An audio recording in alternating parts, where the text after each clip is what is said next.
민수기 19장 보겠습니다. 19장은 그 앞에서 고라의 반란과 그리고 연병으로 14,700명이나 죽었죠. 그렇게 많은 사람들이 죽었으니까 그게 살아있는 사람들은 어떻겠어요? 다 거의 대부분 가족들의 장례를 치르고 했으니까 시체를 많이 만졌죠.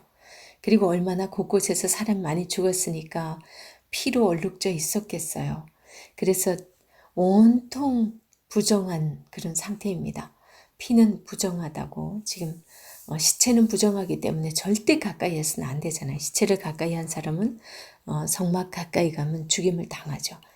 그렇기 때문에 이제 그 정결 제의를 해야 되는 그런 상황입니다. 그래서 이제 19장에서 붉은 암송아지의 제라는 그런 정말 이상한 제를 하나 말씀을 하시는데, 이 붉은 암송아지 제에 대해서는 많은 신학자들도 논란이 많았던 부분입니다. 이것이 예수 그리스도의 보혈을 예표한다, 그렇게 하는 게 그래도 가장 정설로 그렇게 여겨지지만 또 보면은 행하는 게 굉장히 좀 막 주술적인 것 같기도 하고, 많은 사람들의 논란이 많았던 것이 이 붉은 암송아지의 제입니다. 제가 한번 읽어보겠습니다. 19장. 여호와께서 모세와 아론에게 말씀하여 이르시되 여호와께서 명령하시는 법의 율례를 이제 이르노니 이스라엘 자손에게 일러서 온전하여 흠이 없고 아직 멍에 매지 아니한 붉은 암송아지를 네게로 끌어오게 하고, 이걸 보면 확실히 예수 그리스도죠. 흠이 없어요, 일단. 그리고 너는 그것을 제사장 엘르아살에게 줄 것이요 그는 그것을 진영 밖으로 끌어내어서 자기 목전에서 잡게 할 것이며, 제사장 엘르아살은 손가락에 그 피를 찍고 그 피를 회막 앞을 향하여 7번 뿌리고, 7번 이 피를 뿌린다는 것은 이게 또 완전한 이 속죄입니다. 7번은 완전함을 얘기하기 때문에 그 암소를 자기 목전에서 불사르게 하되 그 가죽과 고기와 피와 똥을 불사르게 하고, 동시에 제사장은 백향목과 우슬초와 홍색 실을 가져다가 암송아지를 불사르는 불 가운데에 던질 것이며, 지금 그러면은 붉은 암송아지랑 지금 백향목, 우슬초, 홍색실, 여기도 이제 또 홍색실이 들어갑니다. 백향목, 우슬초, 홍색실, 이건 속죄제를 드릴 때 함께 하던 거죠. 불 가운데 같이 드립니다. 던져서 제사장은 자기의 옷을 빨고, 이렇게 이제 이건 불 태우고 같이 제사장은 자기의 옷을 빨고 물로 몸을 씻은 후에 진영에 들어갈 것이라. 그는 저녁까지 부정하리라. 송아지를 불사른 자도 자기의 옷을 물로 빨고 물로 그 몸을 씻을 것이라. 그도 저녁까지 부정하리라. 이에 정결한 자가 암송아지의 죄를 거두어 진영 밖 정한 곳에 둘지니 이것은 이스라엘 자손 회중을 위하여 간직하였다가 부정을 씻는 물을 위해 간직할지니 그것은 속죄제니라. 암송아지의 죄를 거둔 자도 자기의 옷을 빨 것이며 저녁까지 부정하리라. 이는 이스라엘 자손과 그 중에 거류하는 외인에게 영원한 율례니라. 그렇게 말씀합니다. 제가 10절까지 읽었어요. 뒷부분도 한번 읽어드릴게요. 시체를 만진 자. 사람의 시체를 만진 자는 이래 동안 부정하리니 그는 셋째 날과 일곱째 날에 제물로 자신을 정결하게 할 것이라. 그리하면 정하려니와 셋째 날과 일곱째 날에는 자신을 정결하게 하지 아니하면 그냥 부정하니. 이게 앞에 시체를 그냥 만졌다는 그 이유 하나만으로 7일 동안이나 그 사람은 부정해요. 그러면서 14절. 장막에서 사람이 죽을 때의 법은 이러하니 누구든지 그 장막에 들어가는 자와 그 장막에 있는 자가 이래 동안 부정할 것이며, 만약에 장막 안에서 누가 죽어버렸어. 그럼 7일 동안 그냥 부정한 거예요. 7일이 지나면 그냥 정해지는 거예요. 그 다음 뚜껑을 열어놓고 덮지 아니한 그릇은 모두 부정하니라. 미신적인 것 같이 보여요. 그죠? 누구든지 들에서 칼에 죽은 자나 시체나 사람의 뼈나 무덤을 만졌으면 이래 동안 부정하리니 그 부정한 자를 위하여 죄를 깨끗하게 하려고 불사른 재를 가져다가 흐르는 물과 함께 그릇에 담고 정결한 자가 우슬초를 가져다가 그 물을 찍어, 지금 잿물이에요. 그 물을 찍어서 장막과 그 모든 기구와 거기 있는 사람들에게 뿌리고 또 뼈나 죽임을 당한 자나 시체나 무덤을 만진 자에게 뿌리되. 이거 가만히 보세요. 지금 이거 암송아지를 태웠죠. 백향목, 우슬초, 홍색실 같이 넣어가지고 이 붉은 암송아지 흠도 없는 그 수 암송아지를 태웠거든요. 이렇게 태운 거를 가지고 그 잿물, 재에다가 물 해서 그 물을 지금 찍어서 사람들에게 지금 뿌리는 거예요. 이게 이제 정결하게 하는 거예요. 보세요. 이 정결하게 하는 이 물이 만들어지기까지 무엇이 있었나요? 희생이 있은 거예요. 그래서 붉은 암송아지 재의 특징이 뭐냐면요. 진 밖에서 붉은 암송아지가 죽었어요. 태워졌어요. 예수 그리스도께서 예루살렘 밖에서 돌아가셨어요. 그리고 이 정하게 하는 이 정화의 그 물이, 잿물이 만들어지기까지는 붉은 암송아지의 그 희생이 있었어요.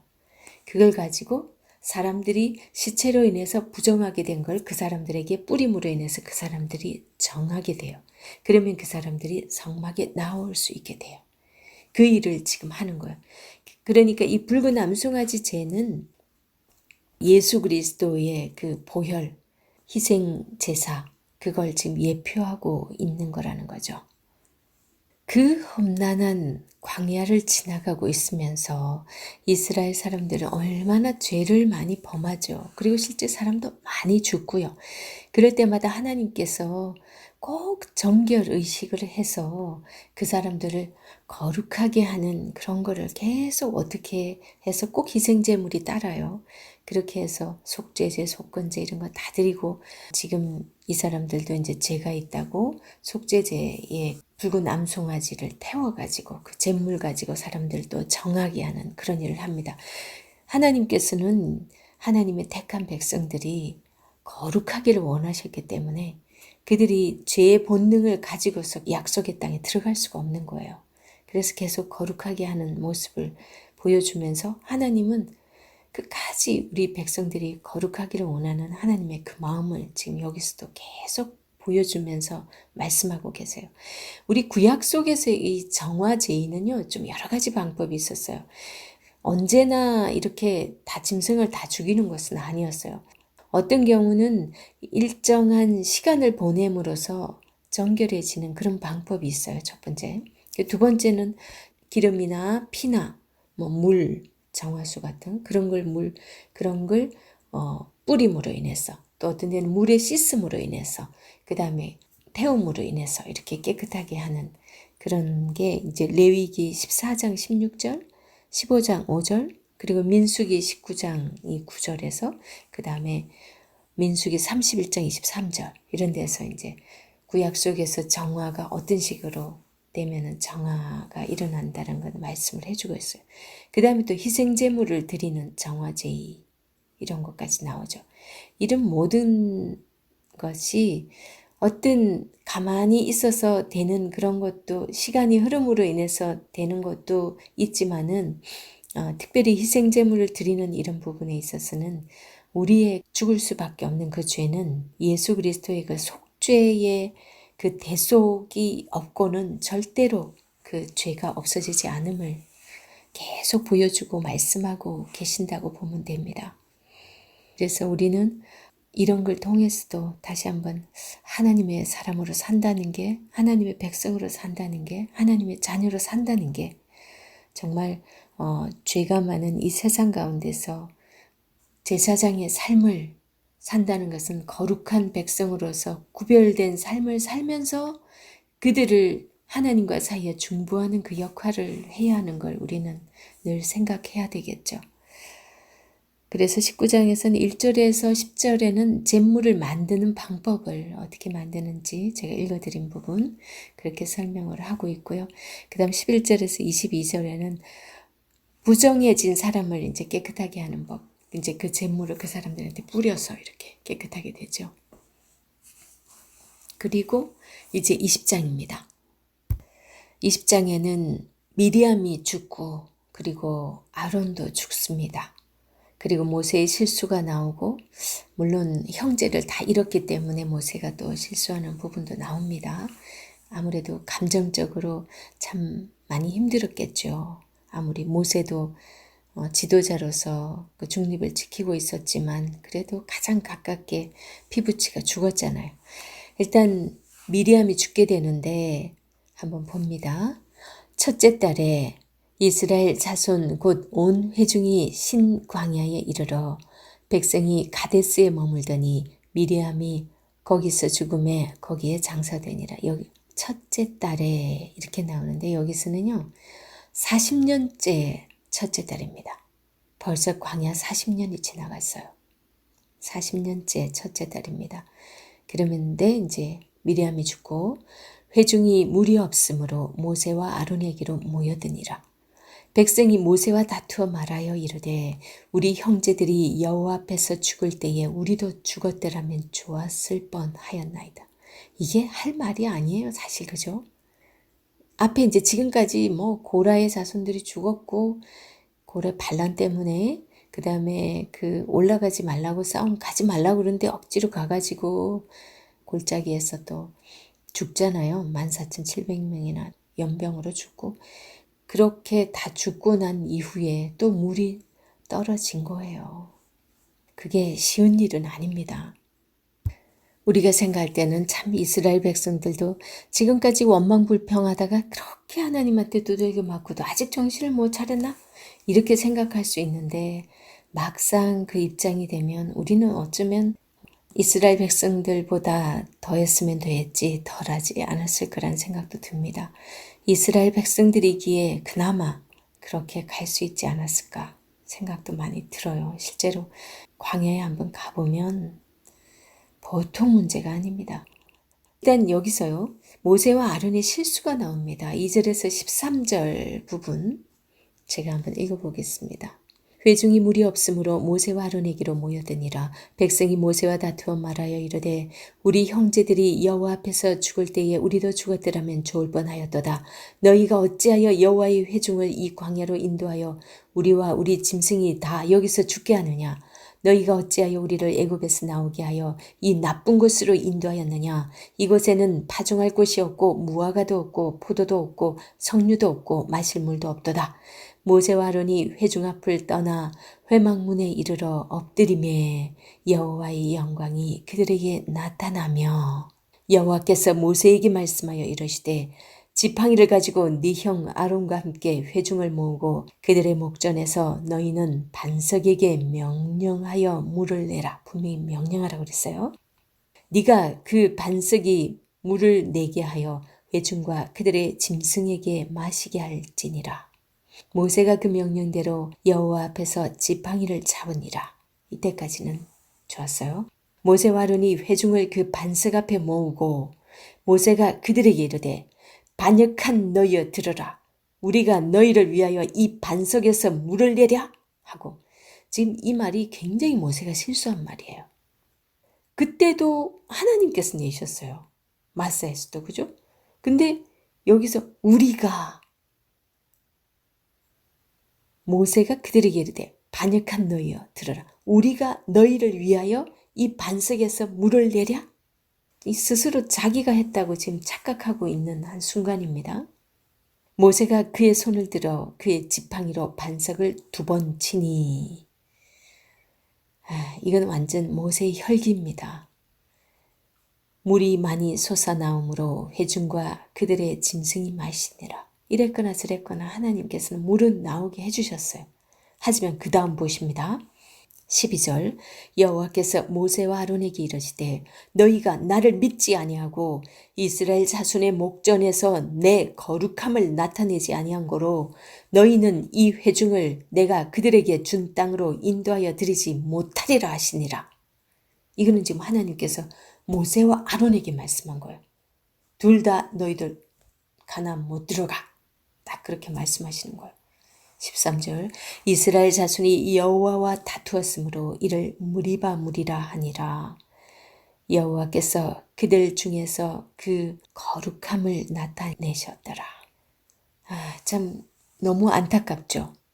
우리가 생각하면은 이게 지금까지 잘해왔는데 모세가 지금까지 40년 지금 막바지잖아요. 이때까지 잘해오다가 왜 이런 실수를 해가지고 얼마나 모세가 혈기 부려서 그런 식으로 하는 걸 보고서 하나님께서도 얼마나 화가 나셨으면 너희들은 못 들어가. 딱 그렇게 말씀을 하시잖아요. 그리고 12절에서 하나님께서 하신 말씀 한번 봐보세요. 너희가 나를 믿지 아니하고 이스라엘 자손의 목전에서 내 거룩함을 나타내지 아니한구로 이런단 말이죠. 모세와 아론에게 하시는 말씀이에요. 그러니까 믿지 아니했다라고 분명히 말씀을 하세요. 그러니까 지금 모세의 이 행동은 하나님을 믿지 않았다라는 거예요. 가나안은 약속의 땅이죠. 약속의 땅은 오직 믿음으로 가는 땅인데 믿음과 순종을 요구하고 있는데 지금 모세가 믿지 아니하였다라고 지금 말씀을 하십니다. 하나님의 말씀이니까 우리는 어쨌거나 여기서 나타나는 것은 단 한 번의 그런 실수, 우리도 얼마든지 혈기 부릴 수 있는데 그죠? 정말 그런 믿음 없는 행동 한 번이 정말 소중하구나. 그런 것도 정말 중요하겠다라는 생각이 듭니다. 그리고 한편으로 생각하면 왜 하나님께서 모세를 가나안에 가지 못하게 했을까? 아론이야 그렇다 치더라도 모세만큼은 그런 생각, 아쉬움을 많이 가지는데요. 이제 주석이나 이런 데 보면 모세가 아니어도 충분히 된다는 것을 알게 하십니다. 하나님께서는 사람이 절대적인 그런 걸 원치 않으세요. 그래서 모세를 굳이 가지 않고 하나님께서는 좀 부족하다 싶어도 사람을 하나님께서 그를 붙들어서 쓰시면은 그 사람은 그냥 위대하게 쓸 수 있는 거예요. 여호수아가 왜 그때 질투할 때 봤잖아요. 그 70인 장로에서 엘닷과 메닷이 진중에서 예언하고 있을 때 막 질투해서 하는 얘기 들었죠. 그 정도는 일반적인 사람들처럼 그런 모습이었습니다. 그런 사람을 하나님께서 얼마나 여호수아서 시작해서 보면 강하고 담대하라는 그런 말을 굉장히 여러 번 쓰시거든요. 왜 그러겠어요? 그만큼 여호수아는 두려움이 많이 있었고 굉장히 어찌해야 될 바 모를 정도로 마음이 힘들었다는 거죠. 그런 사람을 하나님께서 쓰십니다. 하나님의 장중에 붙들리면 쓰신다는 거죠. 그래서 굳이 모세를 하나님께서 굳이 가나안에 안 데려가도 됐었고 그리고 모세는 그 무덤을 아직도 모르잖아요. 어쩌면 있었다면 얼마나 또 우상시했을지 모릅니다. 그런 걸 다 알았기 때문이지 않았을까 생각합니다. 그 부분을 우리가 신명기 34장 7절에 보면 모세가 아직 건강했다고 나옵니다. 아직 눈이 흐리지 않고 그죠? 하지만 하나님께서 데려가신 거나 마찬가지입니다. 그리고 신명기 20장 5절에서 9절을 봐도요. 하나님께서 하시는 거를 전쟁도 하나님이 하실 것임을 이제 말씀하거든요. 신명기 20장 5절에서 9절 읽어볼게요.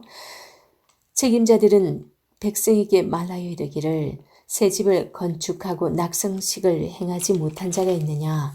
그는 집으로 돌아갈지니 전사하면 타인이 낙성식을 행할까 하노라.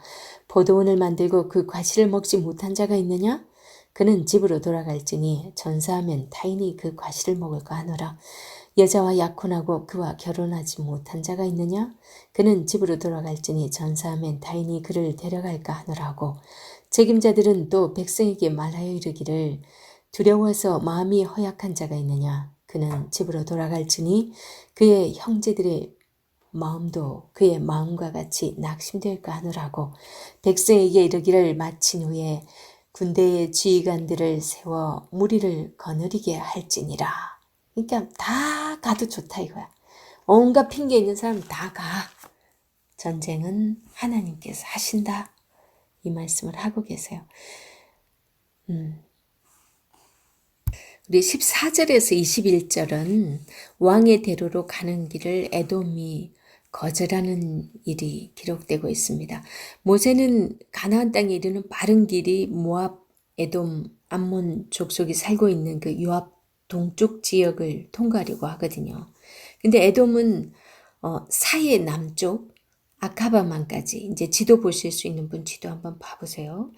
에돔은 이제 사해 남쪽 아카바만까지 약 160km 정도 거리이고 동서로는 에돔 광야를 가로질러 약 64km 되는 산악 지역에 자리하고 있었어요.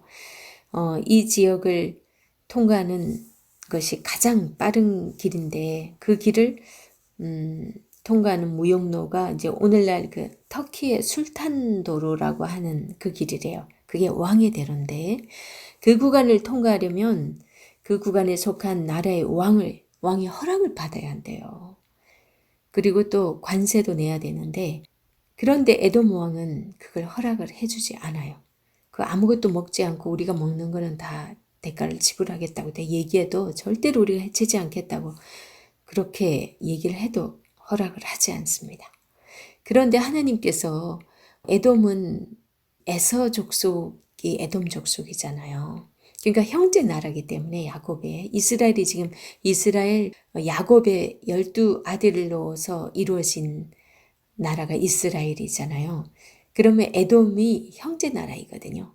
이랬거나 저랬거나 하나님께서 야곱을 선택하셨지만 어쨌거나 돌격하는 걸 허락지 않습니다. 그래서 이렇게 험준한 길을 돌아가게 됩니다. 그리고 22절에서 29절에는 아론이 호르산에서 죽는 이야기가 기록됩니다. 40년째라고 하죠. 그게 33장에도 얘기가 됩니다. 33장에는 이제 전체 광야의 여정을 다 얘기해줘. 그게 어떤 분은 42번의 진을 쳤다 그러고 어떤 분은 43번의 진을 쳤다 그러는데 하여튼 그 진친 곳을 다 기록을 해주고 있어요. 거기에서 보면 이 아론이 호르산에서 죽은 게 40년째라는 걸 알 수 있습니다. 그 후에 이제 호르산에 도착했을 때 아론이 이제 죽기 전에 어떻게 하냐면 그 엘르아살 그 아들이죠. 이제 원래는 나답과 아비후가 첫째 둘째였는데 그들이 다른 불들이 다 죽었잖아요, 광야에서. 그러고 나서 이제 엘르아살이 셋째 아들이죠. 이 엘르아살을 데리고 올라갑니다, 호르산에. 참 하나님께서 확실히 이 택한 자는 그 사명이 끝나고 정확하게 알게 하시고 이렇게 졸지에 가는 게 아니라 대제사장의 그 직분도 이렇게 위임시키고 이렇게 가는 걸 볼 수 있습니다. 이 아론이 엘르아살에게 대제사장직을 승계하는 그 장면이 나오고요. 모세가 함께 가죠. 그러고 죽습니다. 이제 그 이후부터는 이제 엘르아살이 대제사장직을 하죠. 여기 엘르아살이 대제사장이 되기 전에는 제사장이었어요. 그래서 우리 19장에서 붉은 남송아지 제를 할 때요. 대제사장은 하나님께 성소에 들어가야 되기 때문에 바깥에서 그 태우고 하는 거 그 일을 하면 부정하기 때문에 바로 들어올 수가 없거든요. 그래서 대제사장은 들어오지 않아요. 그때 이제 엘르아살이 제사장으로 있었는데 엘르아살이 진 밖에서 그 일을 대신하거든요. 그게 기록이 있어요. 19장. 이때 이후로부터 아론이 죽었으니까 엘르아살이 대제사장이 됩니다. 그리고 이스라엘 백성들은 30일 동안 아론을 위해서 애곡하였더라. 그러면서 20장이 끝납니다. 이렇게 하여 19장에서는 모든 부정을 깨끗하게 할 수 있는 예수 그리스도의 피를 예표하는 붉은 암송아지제에 대해서 알아보았고 20장에서는 모세와 아론이 하나님의 말씀을 믿지 못함으로 반석을 쳤든 그 일을 통해서 하나님께서 약속해 주신 그 영원한 그곳 구원 역시 믿음으로만 얻을 수 있다는 사실을 다시금 깨닫게 해주셨습니다. 오직 믿음으로만 얻게 되는 구원 꼭 기억하는 시간이었으면 좋겠습니다.